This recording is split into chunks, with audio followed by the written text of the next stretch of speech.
기본적으로 지금 시장이 사실 뭐 반도체 투탑이죠, 그렇죠? 삼전과 이제 하이닉스 여기 이제 추가로 해서 이제 2차 전지 이런 부분을 통해서 그리고 이제 플러스 로봇까지 이런 부분이 이제 기존 주도주가 급등을 갖다가 한 상태에서 항상 투자자들은 새로운 투자처를 찾기 마련이죠, 그렇죠?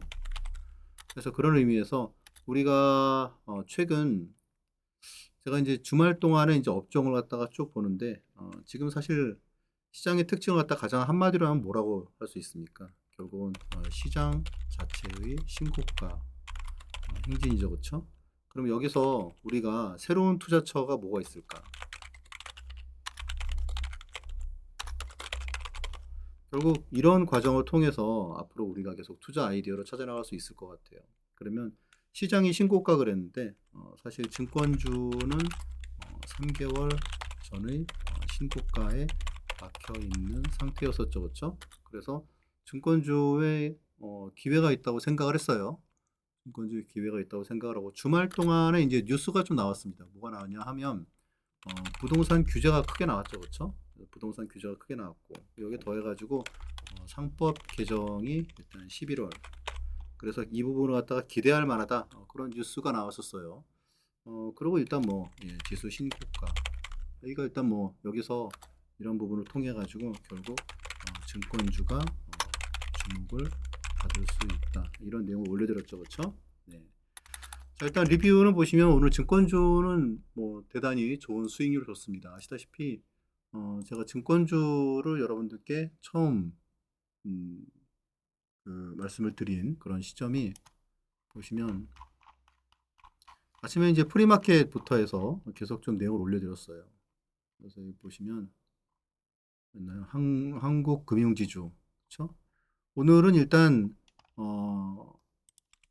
아침에 리가캠 바이오를 금요일 매수한 부분을 익절을 다 했습니다. 그래서 익절을 어떻게 했냐면 기본적으로 이제 5% 목표로 해서 3에서 5% 이렇게 해서 익절 사인이 나갔어요. 자, 그리고 요거는 이제 아침에 8시 40분에 익절 신호가 나왔죠. 여기 지금 보시면 아침에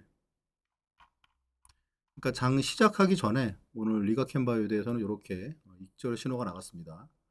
자, 그리고 이제 아침에 이제 한국금융지주로 갔다가 8시 20분 정도에 말씀을 드렸어요. 이런 이유 때문에 우리가 주목을 해봐야 된다. 그리고 이제 8시 56분 이때 이제 최초 신호가 나가고 그리고 9시 12분에 이제 정정 신호가 나갔습니다. 이게 이제 이 부분에서 계속 머무르는 거예요. 왔다 갔다 왔다 갔다. 그래서 일단 15만 5천 원 부근에서 정정을 해서 매수를 시켜라 라고 이제 그런 신호를 드렸죠, 그렇죠? 그래서 이제 한국금융지주를 9시 10분경 정정해서 매수 체결 신호 이렇게 나갔습니다. 가격이 15만 5천 원.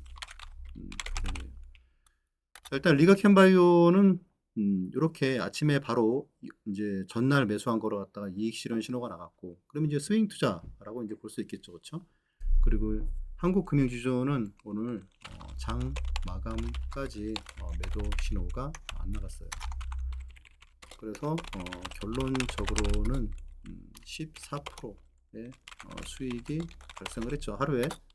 그러면 오늘 한국금융지주로 갖다 잠깐 보시면 15만 5천 원 부근으로 해서 그러니까 프리마켓 뭐 이렇게 가지고 공략을 했으니까 그러면 사실 이게 주당 2만 원이니까 수익률이 꽤 크죠, 그렇죠?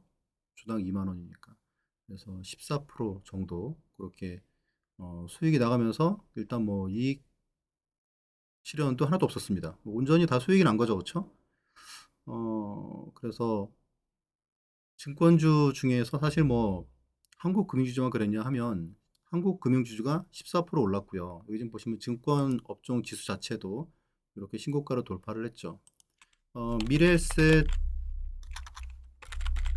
증권도 오늘 신고가로 돌파를 했어요. 그렇죠? 네, 17% 올랐습니다. 오늘 사실 증권주 중에서는 한국금융지주하고 미래에셋 증권 그리고 키움증권 요 세 개가 다 올랐죠. 그렇죠? 그래서 제가 뭐 한국금융지주도 여기 지금 보시면 여기 이제 보시면 네. 요때는 이제 당일에 8% 수익을 올려드렸던 거고 지난 6월 첫날 6월 초에 일단 10만 원 부근에서 10만 5천 원에 일단 매수 신호가 나왔어요. 그렇죠? 그래서 이게 지금 한 60% 정도 수익이 발생을 했거든요. 오늘로써 이제 70% 넘게 수익이 70% 정도 수익이 발생을 한 거네요. 근데 이제 이건 그냥 그대로 가져가고 그리고 좀 뭐 새로 오신 분들 또 그러고 이제 어쨌건 매수 기회가 있다고 생각을 했기 때문에 오늘 신규로 해서 이런 거 같은 경우에 이제 기존 거하고 섞이면은 수익률이 뚝 떨어지니까 별로 안 좋죠, 그렇죠? 상징적으로 뭐 60% 70% 수익률 나오는 거는 그냥 그대로 가져가고 그리고 이제 오늘 새로 들어간 것도 하루에 이제 14% 정도 이렇게 상승이 나왔는데 아무튼 그래서 기존 것도 그렇고 그리고 새로 오늘 매수한 것도 아주 좋은 결과가 있었습니다. 결국은 이제 이런 부분을 갖다가 통해서 전반적으로 10% 그러니까 업종이 증권 업종 전반적으로 10% 이상 상승 말 그대로 오늘의 주도주였죠. 그렇죠? 일단 좀 의미가 있는 것 같아요. 이런 걸 갖다가 막 올랐을 때 따라 산 게 아니고 아침에 프리마켓부터 공략을 했으니까 온전히 이 수익을 다 이렇게 내 것으로 만들 수 있었죠. 이런 부분이 중요한 것 같아요. 증권업종에 일단 이렇게 강세, 신고가는 결국 어떻게 보면은 당연한 수순이겠죠. 지수 상승 대비해서 지수가 계속 신고가를 가고 있는데 증권업종이 계속 이제 눌려 있었으니까 그런 부분에서 오늘 되게 의미 있는 상승을 왔다. 결국 이 보면은 논리적으로 맞는 곳에 시장에 수급이 몰린다는 거겠죠. 그렇죠? 그럼 우리가 중요한 건 결국은 이런 부분인 것 같아요. 오늘 증권 업종의 이렇게 신고가의 의미는 결국 지금 시장의 피로도 있잖아요. 시장의 피로가 어쨌건 누적되고 있는 상황에서 계속 투자자들은 새로운 투자처를 찾고 있음. 결국 이런 부분들이 어떤 식으로 나오냐 하면 섹터별 업종 순환매로 이어질 수 있다는 내용이겠죠. 그러니까 기존에 많이 오른 거 말고 오늘 이제 어쨌건 업종 자체가 10% 오른 거는 대단한 상승이지 않습니까? 그래서 이제 이렇게 상승을 딱 가져올 수 있다는 건 결국 투자자들이 많이 오르지 않았으면서 상승 논리가 있는 게 뭐가 있을까? 그런 부분이 되게 중요한 것 같아요. 그러면 이제 여기서 우리가 앞으로 볼 수 있는 것들이 뒤에 찾아보겠지만 마지막으로 이런 순환매에서 앞으로 유망 종목으로 유망 섹터로 나올 수 있는 걸 우리가 잘 봐야 될 겁니다. 자, 일단 뭐 그래서 이런 내용들을 통해서 기본적으로 이제 뭐 손절이 운 좋게 손절이 지금 한 1년 정도 없는 상태죠. 그렇죠? 비공식적으로는 뭐 한 3년 정도 손절이 없는 상태에서 이런 식으로 우량주를 급등 전날에 매수하는 기법 이런 게 결국 가미가 됐을 때 이렇게 계좌를 갖다가 특정 종목이 아니고 계좌 10배거 수익률이 가능하다. 결코 쉬운 건 아니겠죠. 그렇죠? 쉬운 건 아닌데 결국은 뭐 도전할 수 있는 목표라고 생각을 하고 우리가 일단 뭐 6개월에 2배가 그 우리 수강생들의 목표잖아요. 그렇죠? 네, 그래서 심플합니다. 6개월에 2배.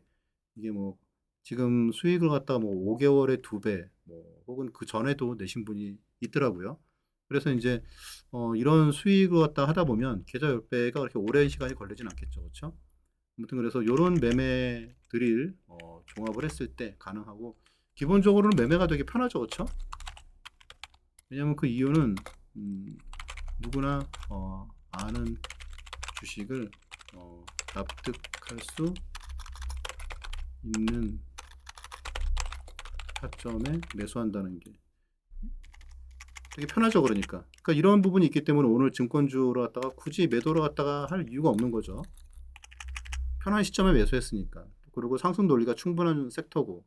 자, 일단 유망 섹터를 갖다가 한번 찾아보면 기본적으로는 지금 앞에서 말씀드렸던 그쪽은 많이 올랐죠. 그렇죠? 많이 오른 쪽이 지금 앞에서 말씀드린 뭐 반도체 그리고 이제 2차 전지 그리고 로봇 그러니까 이런 쪽이 뭐 더 갈 수 있겠지만 또 이런 쪽은 어쨌건 상승 피로도도 꽤 진행된 상태죠. 그쵸? 그래서 이런 거 말고 투자를 좀 새로운 쪽을 찾을 거예요. 예를 들어서 오늘 증권 쪽이 올랐으니까 또 뭘 봐야겠습니까? 지주사도 봐야겠죠. 그쵸? 지주사도 봐야 될 거고. 또 그리고 오늘 첫 상승이 나온 방산 쪽도 봐야겠죠. 그쵸? 전쟁이 끝날 리가 없는데 끝날 것처럼 또 모션을 갖다가 하다가 오늘 방산 쪽이 한 4% 정도 상승을 했습니다. 여기에 또 추가적으로 해서 또 봐야 될 쪽이 이제 조선 쪽이 되겠죠. 그쵸? 그리고 원자력 쪽은 아직 끝난 건 아니에요. 일단 1차 상승 후 2차 상승 모색 이런 걸 보시면 되실 것 같아요. 두산에너빌리티나 원자력 쪽이 오늘 힘을 못 썼죠. 이유는 간단합니다. 지금 이제 미국 쪽에서 오클로 등 원전주들이 급락했죠. 이것도 이유는 간단해요. 미군 부대죠, 그렇죠? 미군 부대가 글로벌하게 SMR을 갖다가 설치한다, 뭐 이런 내용들 때문에. 근데 이거에 대해서 결국 나온 건 이거예요. 뉴스가 나왔는데 이거에 대해서 그냥 셀오프다. 우리가 이제 셀오프하고 사실 뭐 큰 차이가 있다기보다는 일단 차익 실현 물량이 나왔다. 그렇게 보시면 되실 것 같아요. 이런 부분 때문에 급락을 갖다가 했는데 그런 부분들에 대해서도 사실 차익 실현 외에는 다른 내용이 없기 때문에 하루 이틀 정도 조정이 나오면 또 상승할 수 있다고 봅니다. 그리고 결국은 이런 섹터들에서 우리가 잘 봐야 될 것 같고, 그리고 순환매 쪽이라면은 결국 금융주도 좀 더 봐야 될 것 같아요.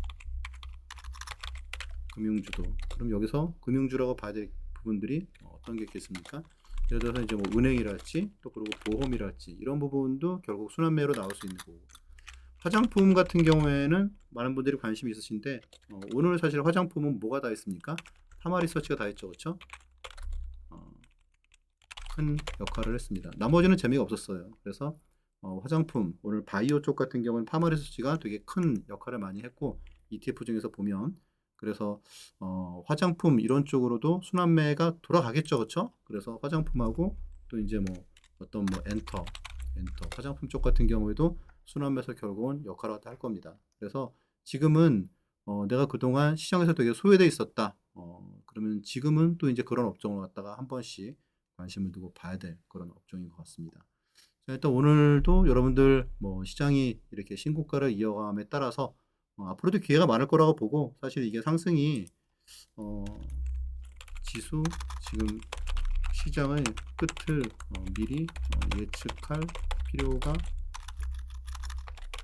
없는 시장이라고 봅니다. 왜냐하면 앞에서도 제가 뭐 여러 번 말씀드렸다시피 지금 사실 시장에 어떤 국내 증시의 상승 논리 그러면 지금 당장에는 사람들이 긴가민가 할 텐데 결국은 세계 공장의 역할 혹은 축이 중국에서 한국으로 옮겨온다면 이런 내용이죠, 그렇죠?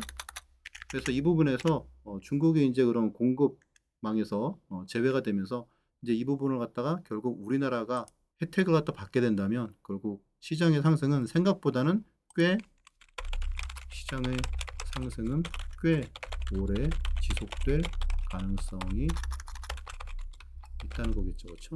그래서 모두 지금 부자들에게 좋은 그런 시기인 것 같은데 시장에서 우리가 모든 수익을 잘 낼 수 있도록 제가 많이 도와드리겠습니다. 감사합니다.